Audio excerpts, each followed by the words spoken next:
Welcome back to the Camp Memories podcast from Kramer to the Hill.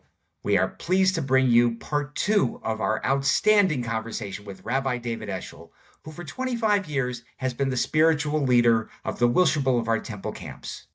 In part two, we talk with Rabbi Eshel about new programs he's working to create, including Alternative Tefilah and the value of Jewish summer camp.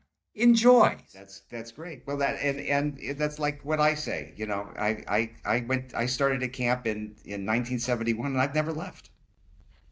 It's always with me. It's always with Absolutely. me. And Lador Vador. So now Yeah. who's leading the hikes? Right? How cool is that? Yeah, exactly. Yes. Okay, so you ready for this?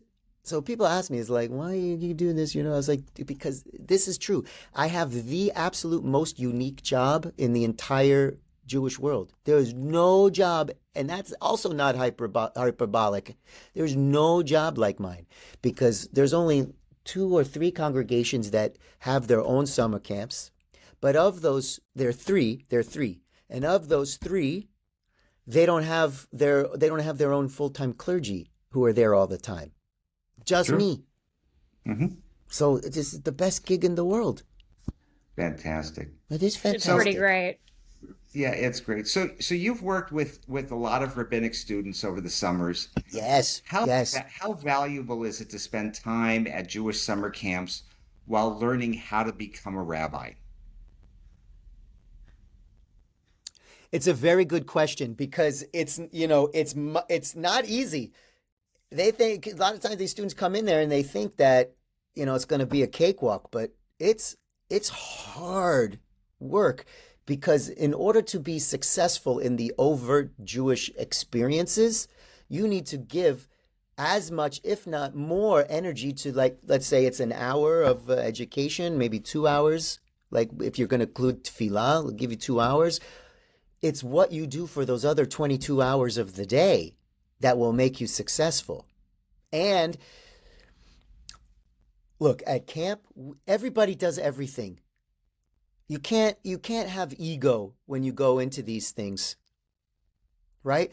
Catherine, how many dining halls have we set together, right? How many have we so cleaned up many. after a banquet, right? How many quesadillas have we made? How many sandwiches have we put together for beach day, right? How many toilets have we had to clean? How much puke have we had to clean up in Pine Nest or something like that? So you have to know that you do everything, right? Yeah. You're setting up chairs, and we have individual roles, but those individual roles are there. They're all in. Okay, yes, there's like a higher, quote unquote, hierarchy of like supervision and all those kind of things, but at the same time, you have to be able to do everything with a full heart, Yeah. right? You can't say, "Oh, I'm the rabbi." So a lot of times when you have these things, you have students come in, there's like look, they don't know necessarily any better yet, but there's like an air, right? And I was like, that's not what's going to make you successful. You can't separate yourself like that, right? You have to be in it to win it. That's how you're going to be successful. And what is also interesting, it also for students to think, they come in, they're very excited, and they feel like they have to teach everything all at once. And I was like, no, this is a process, right? This is a lifetime of learning, right? You don't have to do everything. And also know there are people here who are committed to being here for generations. There's no judgment in that, but also know we understand that this is also a training ground for you. So look at it like that. Be a sponge, learn, ask questions, right? Try new things, experiment. And this is always so funny because every year this happens. The education or the rabbinic students, interns, they're like, "Oh man, everybody loves Limud. They say it's so much cooler and not boring like last year, right? Oh yeah, look at us." And I say to them, "Okay, yes, I just want to tell you something. Guess what? They say that every year. It's like my grandpa. My grandfather used to always say on Thanksgiving, he used to say, Oh, this turkey's so juicy and delicious, not dry like last year. He'd say that every year. So I tell these students, all right, yes, okay, you're doing a great job, but let's tone it down just a little bit, because they say this every year, right? Yeah. It's like, because it's like they come into, and there's an unfair expectation that, oh, it's because it's education, it's not going to be fun or meaningful. But what they don't realize, these kids, is that education happens from, it's like like the Via Hafta, right? When you lie down and when you rise up, and when you walk by the way, everything that you're doing, the signposts on your house. That's why it's like, for me, camp is the manifestation and epitome of that prayer, the Via Hafta, right? Teach them to your children. Right? Bind them as a sign upon your hand, and that it's like friendship bracelets, right? And when we walk, some of the best times I think about, like, walk by the way, like when at Kramer, when we would walk from the chapel to the dining hall, that fabulous walk. Some of the best stuff happens there. The games and the stories and the jokes and right? It's like when you walk by the way, and when we sing in the morning Modani, and when we go to sleep at night with Siyum and our arms around each other. It's like you're living in Jewish space, the holiness of Jewish space and Jewish time. Right? Yeah. So that's what I try and instill, help the students to see, and then to be able to take that magic with them. Right? Because I feel, they always say, people say, oh, camp's not the real world, it's not the real world, it's not the real world. And my response to that is, actually, this is the purest form of the real world, because all of those barriers have been broken. All of those walls have come down, right? Where you're given the opportunity to really try and experience and find your best self, both as a Jew and as a human, which really are like this, right? And I tell to the rabbinic students, you can take that to your congregations, wherever you go, right? You can take that same way that you lead tefillah with a joy and enthusiasm, right? It's not limited to camp. You can do that in any form of tefillah, right? Speaking so I of think I forms answered of your question. You did. But speaking of forms of tefillah, can you talk a little bit about alternate tefillah? Because that's something that Paul didn't experience when he was a camper, and something that is definitely newer to the camps, but I think is a unique opportunity, because it's not just like the same, we go, we sit, we pray, we go to dinner. Correct. Okay, so this is very interesting. Alternative, what does that mean? Alternative to what? Alternative to the common or the everyday, right? And if we're using camp also as a laboratory, right, in creating opportunities for our children to find different pathways of engagement, different doorways to enter, right? Why not also with tefillah? What is the goal of tefillah? What are you trying to evoke? What are you trying to get out of the experience, right? Maybe a time to breathe, maybe a time to think, maybe a time to reflect, maybe a time to laugh, maybe a time to be together in a sacred space, or you're creating the sacredness, or relating to something that already speaks to you and then finding the Jewish lens within it, right? Different alternative ways of expressing or exploring prayer, right? And yet again, another opportunity to empower both staff, campers, and CITs to explore their own leadership and help them to see that their voice matters and that they have something to teach. I feel like the last few years, especially for the younger kids, sometimes alternative tefillah and the theme tefillahs that we do now are the first opportunities that kids get to stand up and speak in front of a crowd at a microphone, which I would not have done at 10 years old. Okay. So that's also like a hybrid, right? When we do tefillah prep and we let the little kids, they pick a theme and then they relate the different prayers to the themes. And some people say, okay, that's kitsch, it's kitsch. But you got to look beyond, right? Like you said, Kathy, you got to look beyond. I like the Via Hafta because I like love, and my favorite is heart-shaped candies. Please chant the Via Hafta with me. Okay, but look at this. You're giving a child an opportunity to explore the meaning behind a prayer, to relate that to themselves, to find themselves in it and find it within themselves, and then to stand up in front of their community, which, you're not going to necessarily do or have other opportunities outside of this.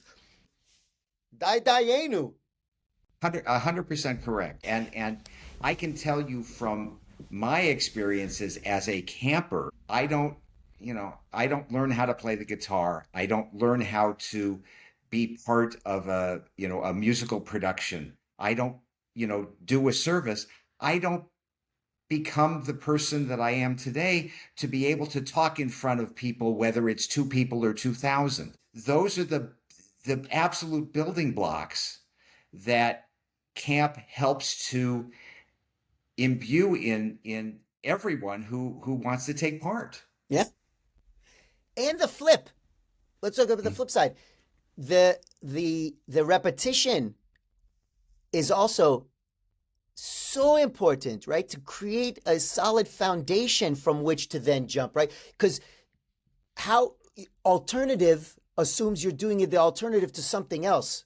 You're doing an alternative version of something else that you know, right? Here's the foundation, here's tradition, here's what we do every day, because that repetition also really creates that foundation from which to fly. And I'll tell you what, right? Who are the kids who are the most prepared for their bar mitzvahs? Camp kids. Camp kids. Camp kids, they know all the whole service. They can lead it. Yep. They can lead it. Exactly. And it's always fun. Like, even in these traditional, the services that we do here at Bar Mitzvah, when I know that there's camp kids, I always look at them, they look at me, and we do, like, the little different dance movements in the Amidah. We go up and down. I'm like, you can go up, I'm going to go down, or you can go forward, go backwards. So, it's like both of those. Both of those are the opportunities. Yeah. I mean, my sister and I, we did that at our niece's bat mitzvahs, both of them, which are not at camp, which are not camp affiliated, but we're sitting in the back and we're doing the camp dance movements, and we're teaching our sister-in-laws which ways to go and which ways to nod the heads, and they're just kind of nodding along, and they're like, we don't know what we're doing, but they're telling us to, and it all just goes back to camp. Yeah. So as we wrap up here, why is it so important for kids to choose a Jewish summer camp experience when there are so many millions of options today, both in the home and going away to sports camp or other camps? What makes it so important to choose Jewish summer camp experience? I'll give you 2 answers. First, okay, I learned this from Rabbi Leader, and it's brilliant. Okay, it's the difference between a bouquet of roses and a rose bush. Bouquet of roses, beautiful. Sports camp, fun. Oh, we're gonna go. They got go-karts. They got all horseback. They got all this other crazy stuff, right? We're going to. Okay, it's beautiful. Bouquet of roses after 2-3 weeks, die. Wilts, dies, dries up, throw it away. And this is not just me making this up, right? This is research documented that the lifelong relationships don't last. They aren't created at those types of camps, but they are at Jewish summer camps, right? And that also has to do with beautiful rose bush. Beautiful rose bush. Okay, maybe it's got some thorns and whatnot, but you can nurture it, you can water it, you can take care of it, you can trim it, you can take the roses, and more are going to grow back. Why? Because of the roots, because it's rooted in something, right? And it gives us a way. I'm not saying it's the only way, but it gives us a way that is rightfully ours to teach any of us and all of us how to make your way through the world, how to make your way through life on this journey, and to know that you're part of something greater than the self. That's the stuff that sticks. That's the stuff that you can lean on, that can help you in any kind of aspect in your life moving forward, giving you reason and purpose, right? We as human beings, that's what we're constantly searching for that. Judaism gives us that, and Jewish summer camp is the best way to instill that in people. And the second thing I'll tell you, based on that, 2004. I think I shared this last night too. 2004. leadership camper shared this with me, and it stuck with me every moment since. It's like one of those guiding principles for me for everything I do at camp. She said to me, Eshel, camp is not just a place where I come to learn how to do something. Camp is a place where I learn how to become someone. Okay?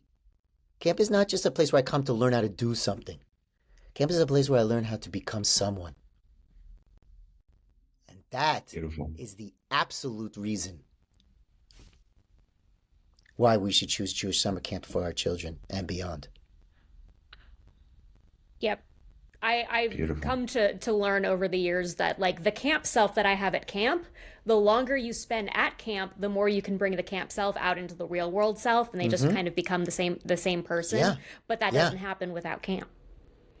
Yeah, and how amazing is it to be able to bring that camp self out to the rest of the world and share that and inspire, right? Like the like when you throw the ripple effect, right, of the stone in the water. Whoop, whoop, whoop, whoop. If we're that stone and we can have that effect on people, bringing our camp selves to the rest of the world, be a much better place. Yeah. Oy. And on that wonderful note, Yes. thank you so much for joining us today to talk about Oh, your thank camp you for memories having and me. experience. Thank you for the invitation. It's so Of great. course. I am so excited to have had spent all of the summer with you coming up, Yes. starting in a couple of weeks. And of course, we're excited to dive in and really start summer 26 and keep doing and teaching and growing our Judaism. Oh, and by this time, because it'll come after, right? Can we say it, Catherine, of where the hike's actually happening this year? Because ain't nobody. Because, Go surprise, the hike is in Malibu, which we have been hiding from very many people. Yes, I am so beyond excited, not just to be hiking in Malibu, but also the group of kids that I will be hiking with, including My kid, Eli Yep. Eshel. I have been waiting this whole cohort of small children that had been running around at camp who did have a little bit of an experience of Malibu to give them this opportunity that their parents have experienced. That, I mean, you've also gone on the hike even though you weren't. Oh yeah, 2003 with Rabbi Goldmark. Remember that year what he did to me? He didn't come on the hike. I was like, but we came back. You remember that? The great food fight that I had nothing to Yes. do with. It was not my fault. Oh, But, and yes. I was there, and You I were was there. there. So, this is Yeah. wonderful. Thank you, Rabbi David Eshel. This has been a fantastic conversation. Oh, y'all the best. This is great, and I can't wait to see you in a couple weeks, just to hang out together up at camp. So You soon. got it. Yeah. So soon. All right, everybody. That was part 2 of our conversation with everyone's favorite Rabbi David Eshel, our camp rabbi for the last 25 years at Camp House Kramer and Gidling Hilltop Camp. Clap, clap. Please subscribe and hit the bell for notifications so you don't miss our next conversation with a player to be named later. And don't forget to turn into part 1 if you haven't already, which is linked down in the description. Remember, you can find out about all of camp's upcoming events at wbtcamps.org/alumni/upcoming-events. And if you haven't heard from camp in a while, you can update your contact information by visiting wbtcamps.org/alumni/update-your-info, which is also helpfully linked down in the description for you. And that's when you'll be able to hear about registration for all of the upcoming events. Thank you for joining us, and we'll see you in the next episode. יו, זה הפינאלי, סבלימינלי, ריקלי, נתקע לי נכנסתי למשחק, למה המשחק אוניברסל, לא נורמלי, זה בא לי, היפ-האפ אורגנל אוכל את כל המתחרים ותקרא לי קניבל כל מה שצריך זה פטיפון, מיקרופון, כישרון, סגנון כל שיר נהיה המנון, אני האור מציון ואין לי מחירון, אז שכולם יפלו אני אהיה כאן אחרון שר, מרו נאמבר 1, איצ'יבן לא בזרם של כולם, אבל בזרם של אדם אני מטורף, כמו כפית של אבל חכם שם טבסקו על בנות אומרות שאני חם אם נרטבתי